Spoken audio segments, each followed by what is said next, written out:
행복한 노후TV를 찾아주셔서 감사합니다. 1940년대 40년에서 49년 사이에 태어나신 분들 손 들어보세요. 이분들이 제일 복잡한 세상 속에서 살아가는 거예요. 이게 너무 세상이 변하는 걸 다 노리고 살아가는 분들이 지금 1940년서부터 50년, 1950년, 60년에 태어난 분들이 2차 산업, 3차 산업, 심지어 4차 산업 시대까지 살고 있는 거예요. 미국하고 일본하고 한 전쟁, 그 태평양 전쟁 속에서 태어나갖고 고생이란 고생은 다 한 분들이 지금 70대예요. 그 전쟁 끝나고 좀 나은 줄 알았더니 6.25가 또 터졌네. 그래갖고 또 피난 가고 또 일사후퇴 겪으면서 고통 겪고, 전쟁 끝나고 난 다음에는 우리나라가 아프리카에 있는 웬만한 나라들보다 못 살았어요. 아프리카에 있는 웬만한 나라보다 못 살았어. 전쟁 끝나고 난 다음에 정말로 허리띠 졸라 매가면서 잘 살아보자고, 우리도 한번 잘 살아보자고, 그래갖고 너무 가난한 나라에서 가장 가난한 나라에서 선진국까지 변화를 여러분들은 경험하고 계신 거예요. 그러니까 여러분들은 너무나 혼란스러운 세상 속에서 이날 이때까지 헤쳐나오고 계신 거예요. 근데 문제는 이제 2020년부터 펼쳐질 4차 산업 시대, 이것까지 살아야 되니까 얼마나 복잡해. 이것까지 살아야 되니까 그냥 중간에 살다가 죽으면은 이 꼴 저 꼴 안 보고 그냥 좋은데, 아니 안 죽으면서 지금 70대 후반 되신 분들 앞으로 보통 20년 정도 더 사실 거예요. 자, 제가 한 10년 전에 평화방송에 이런 강의를 했었어요. 아마 또 평화방송에서 계속 틀어주니까 그 내용이 나올 거예요. 10년 전에 한 얘기예요. 앞으로 2020년이 되기 시작하면은 인간은 세 종류로 나눠질 것이다. DNA 조작 인간. 이제 DNA를 조작할 수가 있어요. 우리가 눈을 밝게 할 수도 있고, 귀를 잘 들리게 할 수도 있고, 근육이 완전히 이 아놀드 슈왈거네처럼 근육이 막 이렇게 튀어나오게 할 수도 있어요. 운동 안 해도 DNA 조작 인간.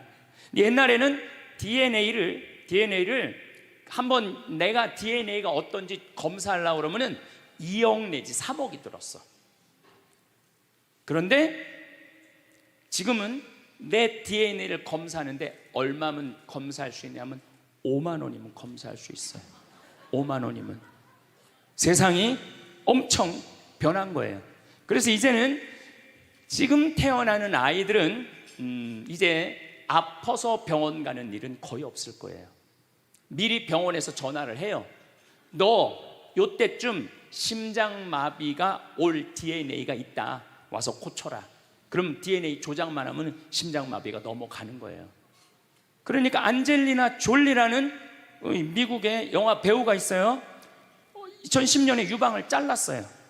왜냐하면 DNA 검사를 해보니까 언니도 그렇고 엄마도 그렇고 유방암이 있는 거야. 본인도 유방암에 걸릴 확률이 있는 거야. 그래서 유방을 자른 거예요.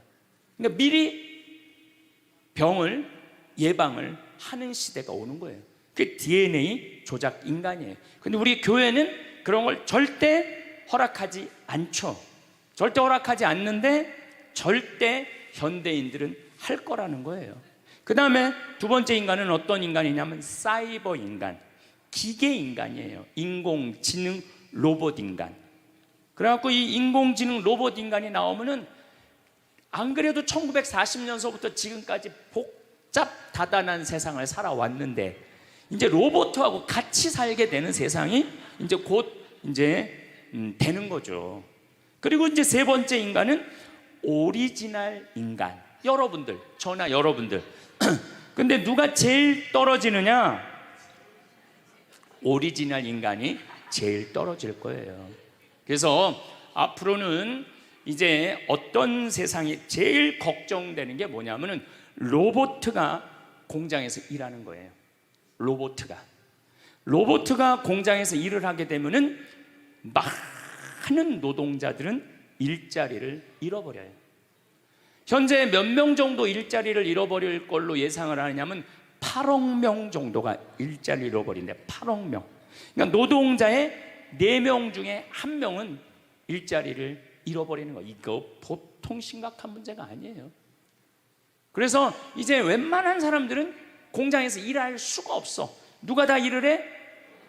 로봇가 다 하니까. 그리고 요즘 그 조그만 회사 사장들 말을 들어보면은 요즘 뭐 노동자들 옛날에는 죽으라고 일했는데 아침에 잠깐 나가서 커피 마신다고 와서 커피 한 잔 마시고, 또 잠깐 나가서 좀 일하는 척하고 들어와서 밥 먹는다고 그러고, 또 조금 나가서 뭐, 그러니까 돈 주고 일을 시킬 수가 없다는 거예요.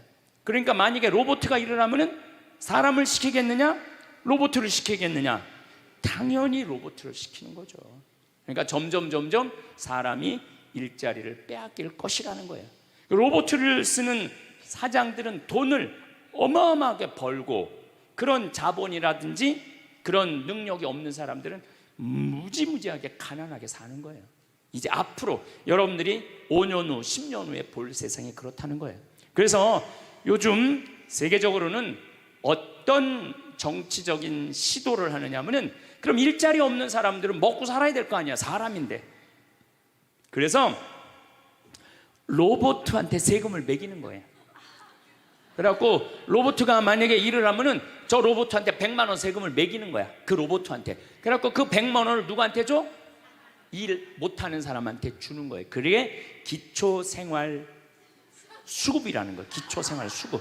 그러니까 기초생활 수급을 이제는 뭐 10만 명, 100만 명이 받는 게 아니라 8억 명, 10억 명이 받는 세상. 그러니까 이제 앞으로 미래에 펼쳐질 세상은 지금 생각하는 거라고 너무 다른 세상이 되는 거예요. 두 번째는 어떤 세상이 오느냐면 로봇하고 공존하는 세상. 벌써 초등학교는 선생님이 공부를 가르치지 않고 로봇가 학생들한테 공부를 가르치는 학교가 나왔어요. 로봇가 애들한테 수학을 가르치고 영어를 가르치는 거예요.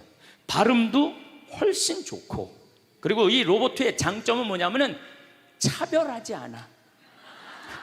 로봇은 얘가 뭐 부잣집 아들이든지 얘가 공부를 못하든지 잘하든지 차별하지 않는 거예요.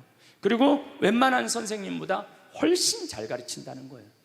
그러니까 이제는 로봇가 교사가 되는 그런 시대가 온 거예요. 또 이제는 앞으로는 무슨 세상이 될 거냐면, 어린아이들 돌보는 보모가 누가 돌보느냐면 로봇가 돌보는 거예요. 나 동화책 읽어줘. 그럼 엄마는 나 바빠, 짜증나, 아이 너 잠이나 자, 이런데 보모 로봇은 나 동화책 읽어주면 아주 부드러운 소리로 짜증 한번 안 부리고. 그러니까 애가 엄마를 좋아하는 것보다는 누구를 더 좋아해? 로봇 보모를 더 좋아하는 거야. 나 엄마 필요 없다고. 이거 정말 우스갯소리가 아니라요, 진짜 벌어질 일이에요. 또 이제 로봇은 아내가 중풍이 걸렸어. 그래서 움직이질 못해. 그럼 누가 병간호를, 운동을 도와주느냐면 로봇가 도와줘요. 근데 이 로봇은 완전히, 제가 지난번 강의 때도 얘기했지만은 이제 섹스 로봇가 나온다고 그랬죠. 록시라고. 5가지를 고를 수 있다고 그래요. 피부색, 키, 성격, 이런 걸 고를 수가 있대. 그러니까 까칠한 여자, 부드러운 여자. 뭐 내가 까칠한 여자 좋아하면 성격 까칠한 로봇을 고르면 되는 거야.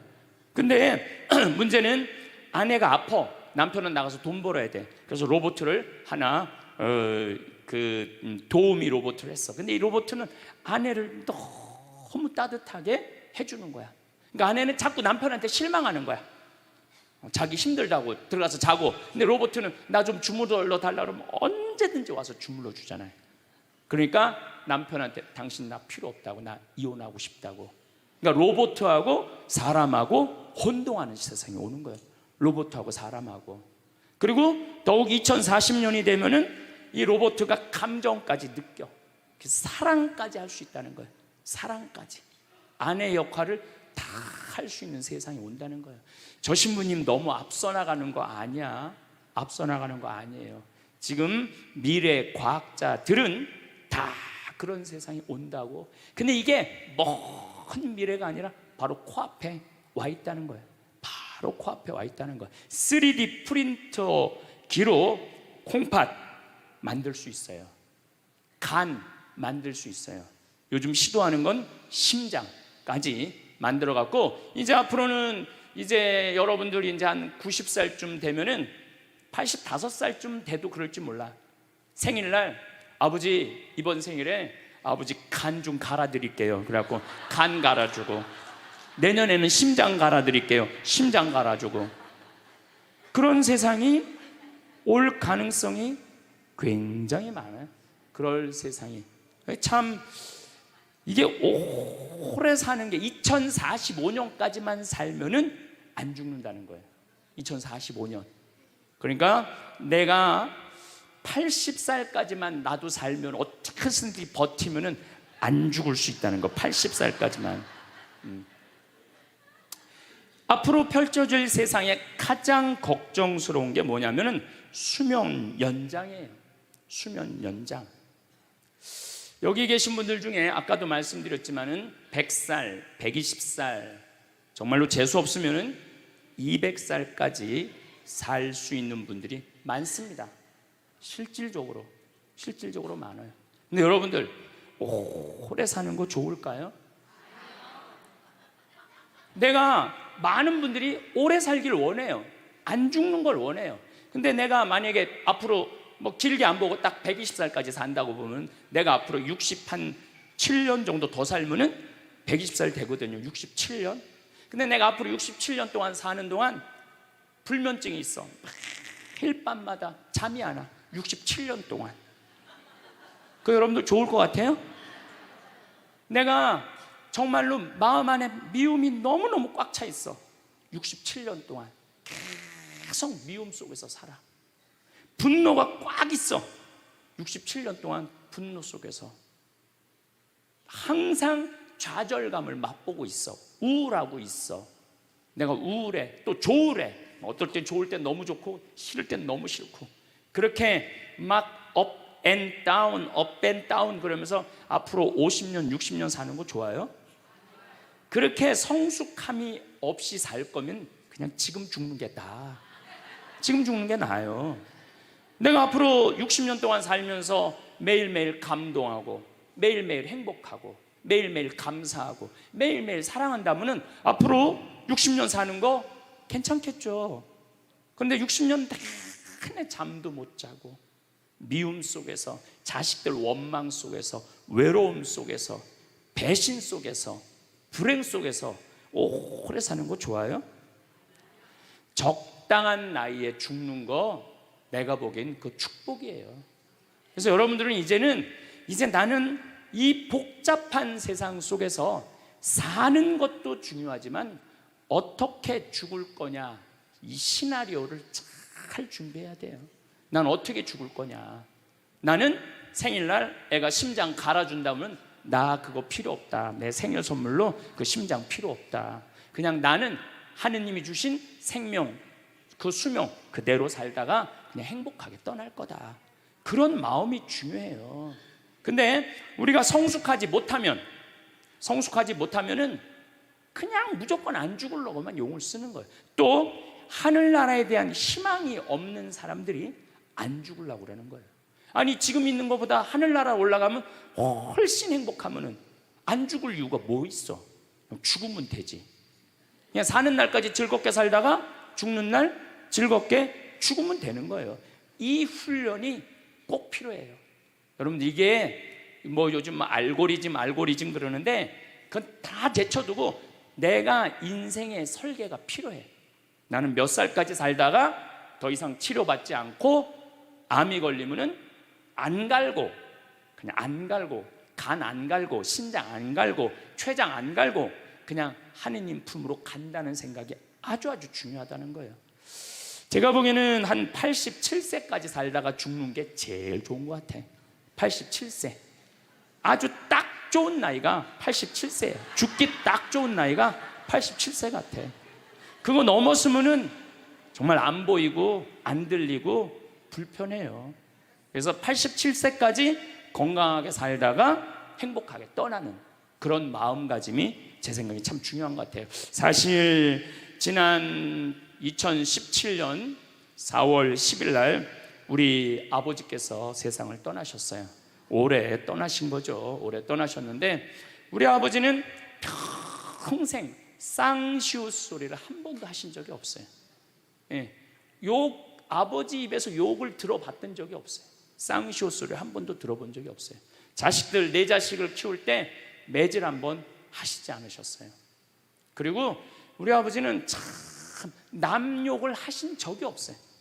보통 뭐 누구 욕도 하고 정치인 욕도 하고 뭐 세상도 욕하는데 한 번도 욕하신 적이 없어요.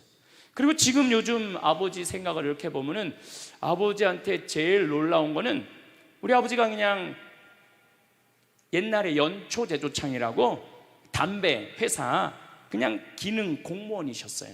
그러니까 뭐 여유 있게 돈을 쓰실 기회가 없으셨죠. 근데 어렸을 때도 돈이 없어서 불편하다, 돈이 있었으면 좋겠다, 그런 말씀 하신 적이 없어요. 그냥 월급 봉투 딱 어머니한테 던지면은 뭐 집이 어떻게 됐든 아무 상관하지 않으시고 당신 산에 다니시고 정말로 신선같이 사셨어요. 근데 아버님이 올 초에 2달 고생하시고 돌아가셨어요. 40년 동안 병원 한번 안 가시다가 2달 전에 쓰러지셔서 병원에 모셨죠. 병원에 모셨는데 내가 우리 형제들한테 그랬어요. 우리 아버지 평생 자식만을 위해서 살았다, 가족만을 위해서 살았다, 오로지 정말로 사랑하는 가족을 위해서 투신하신 분이다. 우리 아버지 간병인한테 맡기지 말자. 우리가 사형제니까 우리가 모시자. 그래서 누나가 제일 위니까 누나가 이틀, 큰형 이틀, 둘째 형 이틀. 난 이제 장가 안 갔으니까 나는 하루. 그래서 우리 뭐 형제들은 전부 다 결혼하고 손자들이 전부 다 아들, 딸 이러니까 아이들이 다 돌아가면서 아버지 병간호를 했어요. 그야말로 자식들 품에서 돌아가셨죠. 자식들 품에서 돌아가셨어요.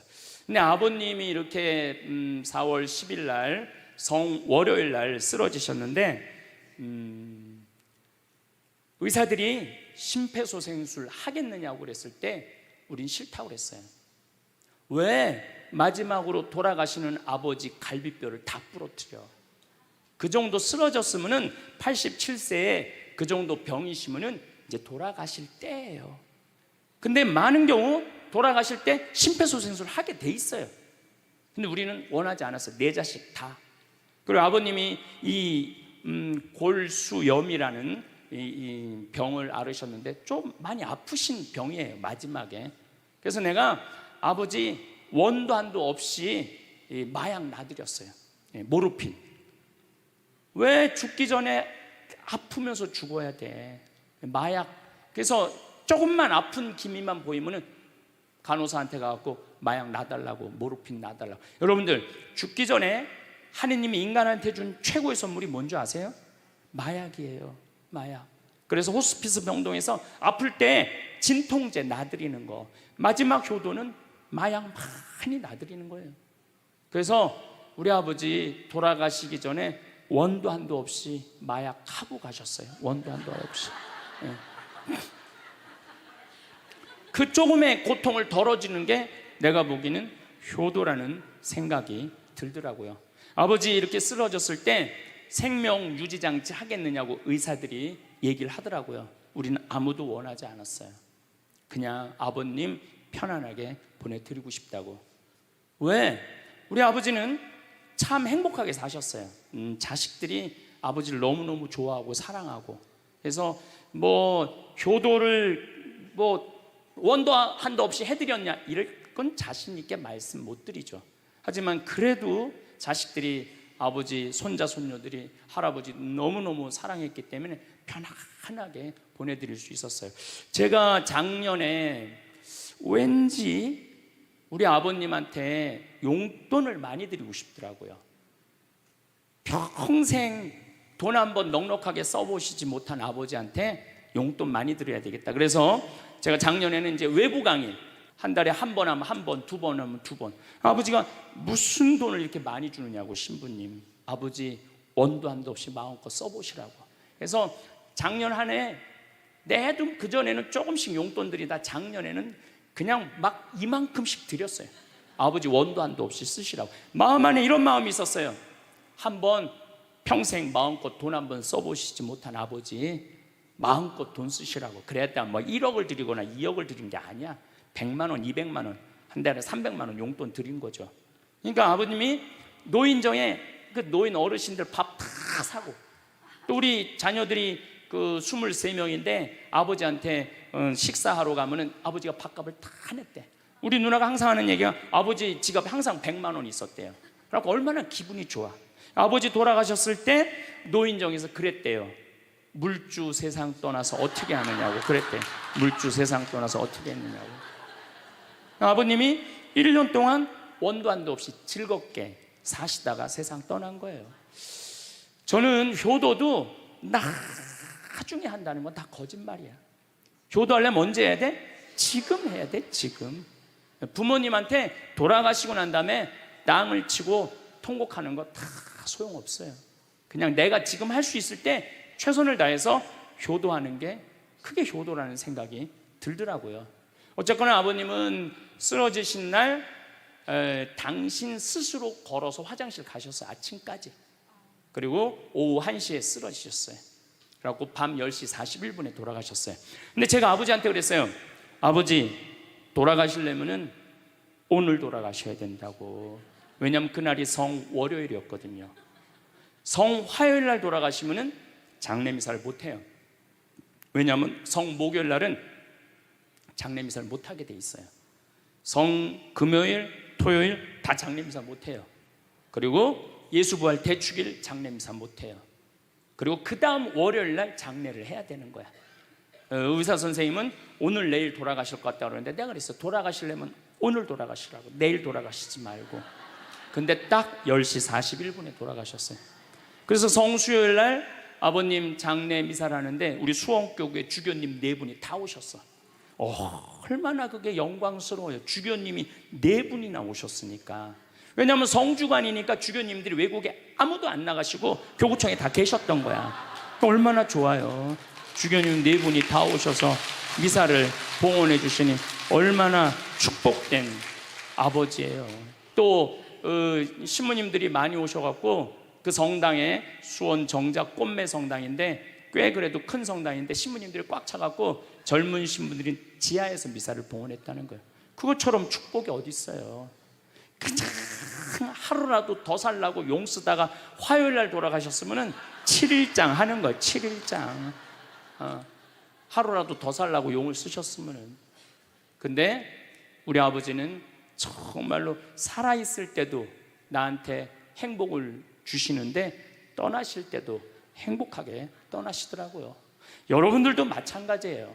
여러분들도 살아있을 때도 행복하게 사시고 죽을 때도 행복하게 죽으세요.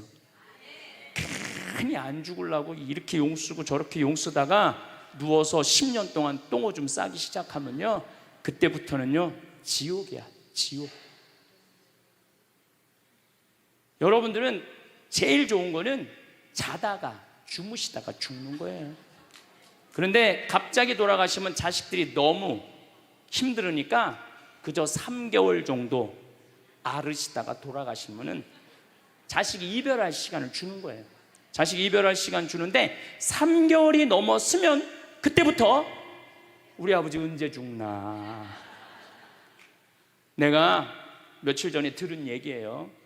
멀쩡한 집에 딸 둘이 무당한테 가갖고 그랬대요. 우리 엄마 언제 죽느냐고. 그래서 무당이 그랬대요.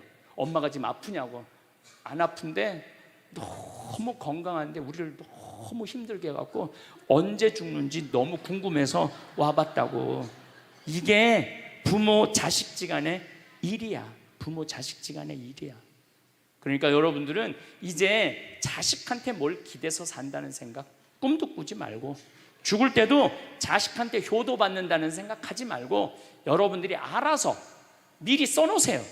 그 엘리자베스 퀴를러 로스라는 호스피스, 유명한 시카고 대학의 호스피스 박사가 있어요. 이분은 2,500명 죽었다 살아난 사람들, 죽었다 살아난 사람들 여러분들 많은 거 아시죠? 왜 죽었다 살아난 사람들이 많아요? 심폐소생술 때문에. 의술이 좋아갖고 죽었다 다시 살아난 사람들 2,500명을 조사를 해봤어. 근데 죽었다 살아난 사람들의 경험, 하늘나라에 대한 경험을 얘기를 들어보니까 너무 평온하고 너무 행복하다는 거예요. 그리고 죽으면은 바로 몸에 빠져나가서 자기를 본대요. 자기를. 그래갖고 여러분들, 죽은 사람들 그 주위에서 이 친지들이 하는 말이 다 들린대. 그 몇 분 동안, 하늘나라 올라가기 전에 몇 분 동안은. 그러니까 절대 죽은 사람한테 그렇게 살더니 참 잘 죽었다 그런 소리 하면 안 된다는 거예요. 끝까지 좋은 소리를 해야 된다는 거예요. 사랑한다, 고맙다, 하느님 품으로 가라, 예수님, 마리아, 요셉한테 가라, 정말로 기도해 줄 테니까, 이렇게 말해야지. 그렇게 우리를 괴롭히더니 이렇게 죽는다고 정말로 지옥에 갈 사람이라고 이렇게 말하면은 다 영원히 듣는다는 거예요. 그리고 죽었다 살아난 사람들의 아주 기가 막힌 얘기는, 안 못 보는 사람은 죽으면 다 보인다는 거예요. 눈이 다 보인다는 거예요. 그게 그냥 하는 게 아니라 다시 살아 돌아와서 아무것도 못 봐. 근데 의사가 무슨 반지를 어떻게 꼈고, 이 병원이 어떻게 생겼고, 누가 어디 자리에 있습니까?까지 다 아는 거야. 죽었다가 죽으면은 눈이 보이는 거야. 다리 없는 사람은 다리가, 자기 다리가 있다는 거예요. 듣지 못하는 사람은 듣고, 아픈 사람은 아픈 부위가 다 없어진다는 거야. 그러니까 여러분들 지금 살아있으면서 뭐 몸에 허리도, 아까 할아버지 한 분 안수해달라고 그래갖고 허리가 막 이렇게 구부러진 사람 죽으면 딱 펴진다는 얘기예요. 그러니까 완전히 사도 바오로의 말씀처럼 새로운 모습으로 변하는 거야. 죽으면 끝이 아니야. 하느님께로 가는 여행의 시작이에요. 그러니까 죽는 거를 막 그냥 밀어내시지 마세요. 한 70년, 80년 살았으면 살 만큼 살지 않았어? 그렇죠? 뭐하러 200년을 살아? 뭐하러 300년을 살아? 또 200년, 300년 사는 것도 좋아요. 그런데 정말로 감동 속에서, 행복 속에서, 사랑 속에서 200년, 300년을 살면 좋지. 근데 여러분들 한 200살 되면 여러분들하고 놀아줄 사람이 몇 명이나 될 것 같아? 200살 단 사람하고. 그 외로움 속에서 사는 거예요. 그래서 자연의 순리를 따르고 사는 게 가장 좋은 거예요. 자연의 순리를. 그래서 사는 만큼 살다가 떠날 때 이제 누구한테 간다고 생각하면 돼? 하느님 아버지한테로 간다고 생각하면 돼. 그래서 죽는 게 결코 나쁜 게 아니에요. 저도 아버님을 보내드리면서 굉장히 슬펐죠. 하지만은 우리 아버지 너무너무 열심히 사셨고, 마지막에 우리 주교님들, 우리 사제들, 또 수많은 교우들이 기도 속에서 저는 아버지 하늘나라로 갔다고 생각을 해요. 또 아버지는 살아생전에 고향이 경상도 함양인데 어머니가 이미 가묘를 다 해놨어, 고향에다가. 근데 아버지는 고향에 가기 싫다는 거예요. 어머니는 고향에 가고 싶고, 죽으면은. 그래서 아버지는 나는 고향에 안 가. 어머니 왜 안 가냐고, 그 고향에 그 좋은 산소 써놓고. 맨날 두 분이 간다 안 간다 그러시더라고요. 난 그 얘기를 들을 때마다 참 웃기더라고요. 왜 웃기냐면은 갔다가 모셔다가 묻는 건 우린데 본인이 간다고 가고 안 간다고 안 가. 우리가 모시는 대로 가는 거지. 근데 작년에 아버님이 굉장히 건강하셨어요. 올해 쓰러지시기 전에. 근데 아버님 말씀이 제 귀를 울리더라고요. 그래서 우리 천주교 수원교구 안성 천주교 공원묘원에 갔어요. 꼭 우리 후배 신부님한테 제일 좋은 자리를 좀 봐줘라. 딱 갔는데 정말로 산소 자리가 좋더라고요. 그냥 양지 바른데 앞에 우리 아버지가 참 파란 걸 좋아하셨는데, 그 아버님 내가 산소 자리 본데 앞에 파란 골프장이 쫙 보여. 얼마나 좋은지. 그래갖고 아무도 몰래, 우리 가족 아무도 몰래 내가 예약을 해놨어요. 그럼 아버님 돌아가셨을 때 안성 천주교 공원묘 모셨죠. 아버님이 왜 고향에 가기 싫어하셨느냐면은 우리 큰할아버지, 둘째 할아버지가, 셋째 할아버지까지 있었는데 큰할아버지가 딸만 6을 낳았어요. 둘째 할아버지는 아들을 3을 낳았는데 둘째 할아버지, 첫째 아들이 우리 아버지야. 근데 1930년, 우리 아버지가 30년생이시니까 87세니까 그때는요, 장손집에 아들이 없으면 8살 이전에 큰아버지 집에 가서 양자로 자라야 돼. 아버지는 그랬던 거예요. 그래서 친어머니 아버지 밑에서 못 자라셨어. 그래 고향이 싫은 거야. 그래서 난 고향에 안 간다고. 근데 제 생각에는 그 아버님의 마음을 헤아려 주는 게 난 예의라는 생각이 들더라고요. 그래서 아버님 원하는 대로 안성에 모셨는데 얼마나 좋은지 몰라요. 어제도 갔다 왔어요. 그냥 오며 가며 가는 길에, 강의 가는 길에 한번 가서 뵙고, 우리 아버님 마지막까지 담배를 피셨어요. 그것 때문에 돌아가신 거지만은, 그래갖고 어제도 담배 한 대 탁 물려드렸어요. 피시라고. 갈 때마다 담배를 한 대씩 물려드리세요. 무슨 얘기냐면 부모하고 자식은 살아서도 좋고 죽어서도 좋아야 돼. 그런데 부모님이 10년 동안 똥오줌 싸고 치매 걸려갖고 지겨워. 부모님 찾아오지도 않았어. 그래갖고 부모님이 돌아가셨어. 그럼 자식이 땅을 치고 불효한 것에 대해서 울면서 통곡해. 그리고 돌아가셨는데도 부모님 먼 데다 모셔놔갖고 1년에 한 번, 2년에 한 번 가고, 살아서도 안 좋고 죽어서도 안 좋은 거예요. 그러니까 여러분들은 살아서도 좋고 죽어서도 좋은 부모 자식 관계를 유지하려면 죽음에 대해서 생각을 많이 하셔야 돼. 죽음에 대해서.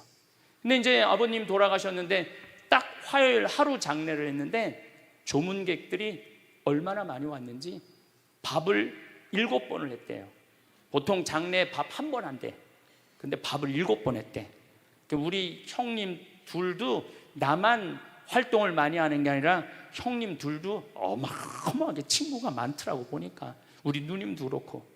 그러니까 그냥 1000명 이상이 조문객이 왔으니까 조의금도 굉장히 많이 들어왔다는 얘기죠. 조의금도. 근데 내가 그 조의금을 싹 모아서 평창으로 갖고 왔어요. 우리 형제들은 조의금을 구경도 못했어요. 제가 왜 그걸 싹 모아서 갖고 왔느냐 하면은, 내가 본당 신부 때 장례식장에 교우들 초상 남은 가면은 상주가 안 나와.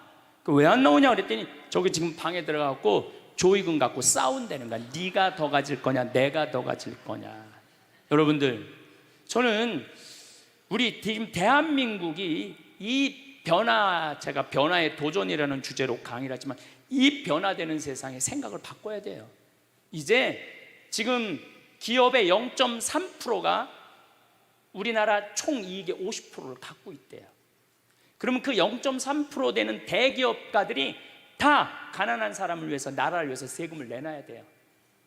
이 시대는 이제 로봇가 자리 다 뺏어가고 사이버 인간이 다 뺏어가고 우리는 어떻게 살아, 인간은. 그래서 이 정치가 중요한 거예요, 21세기는. 그래서 그런 사람들 다 뺏어서 직장 생활 못하는 사람들한테 기초생활급 줘야 돼. 또 직장 생활 안 하는 사람들은, 사람이 일을 안 하면은요 행복하지 않은 거예요. 일을 안 하면. 여기 계신 분들 혹시 불면증 걸리신 분들 있죠? 제가 불면증 치료법 알려드릴게요. 어떻게 하면 잠을 잘 오느냐면, 아침 6시에 일어나. 그래갖고 아침 기도해. 아침 기도, 부모를 위한 기도, 나라를 위한 기도, 자녀를 위한 기도 다 해. 그리고 정성스럽게 이불 개고 세수, 머리도 다 드라이기 쓰지 말고 수건으로 다 말려, 머리도.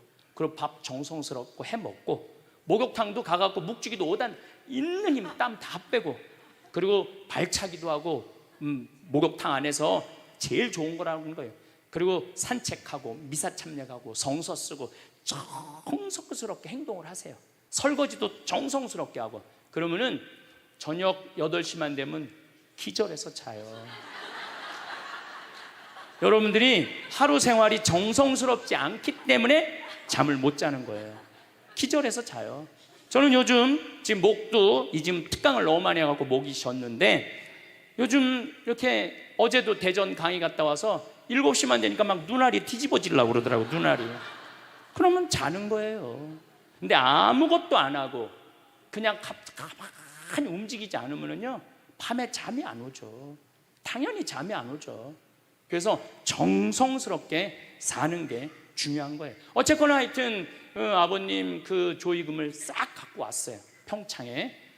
그래갖고 내가 우리 형제들한테 얘기했어요. 아버님 돌아가신 조의금은 어린아이를 위해서 쓸 거고, 어머님이 돌아가신 조의금은 노인분들을 위해서 쓸 거다. 그래서 이번에 잠비아에 에이즈 어린이 고아원 짓는데 아버님 조의금 보냈어요. 또 빈센트 병원에서 이번에 20명을 수술을 해줬는데 그중에 2명 아버님 조의금으로 또 수술도 해주고, 아직도 많이 남아있어. 아직도.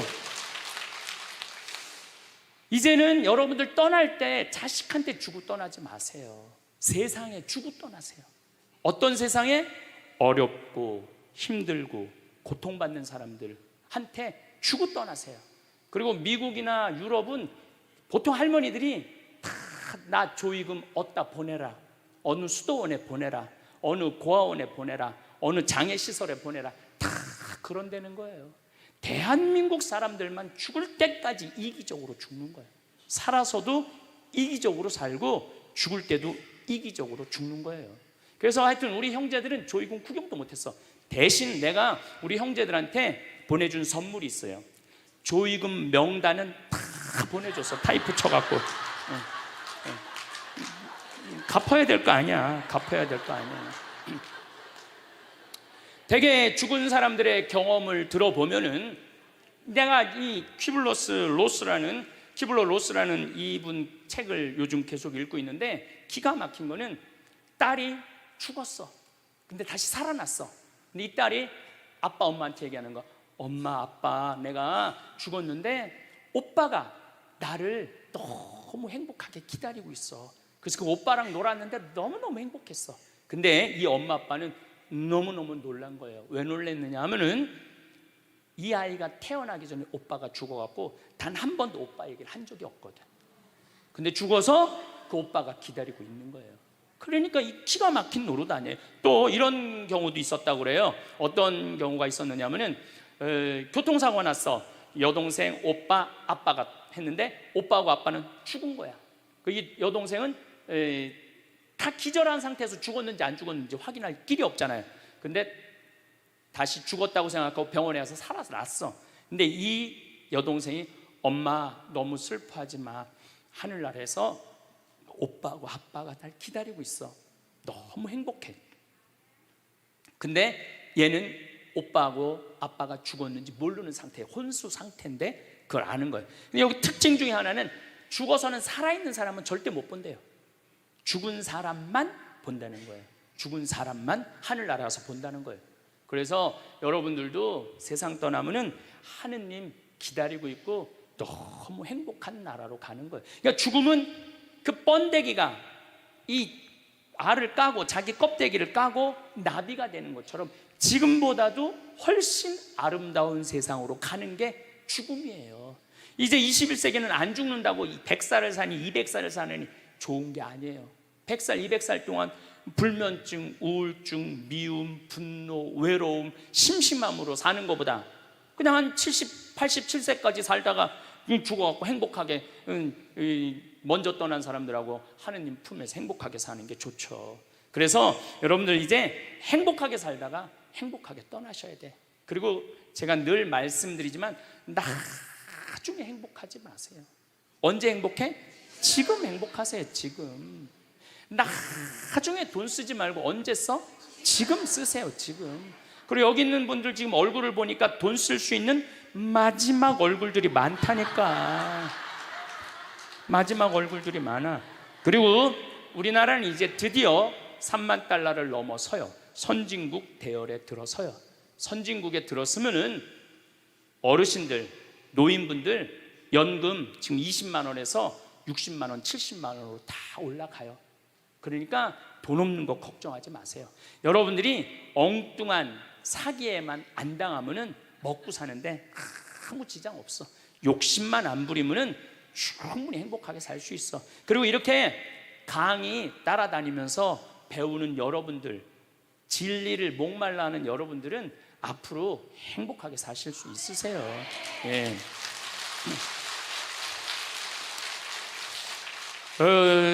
인생의 주인공은 나야. 내 자식이 아니고 내 남편이 아니고 내 아내가 아니야. 내 행복은 누가 책임지느냐면 내가 책임지는 거야. 내가 지금 불행한 거는 남편 탓도 아니고 자식 탓도 아니고 누구 탓이야? 내 탓이야. 왜? 나를 위해서 쓰는 법을 배운 적이 없어. 나를 위해서 버는 법은 배웠는데 쓰는 법을 배운 적이 없어. 본인들을 위해서 쓰세요.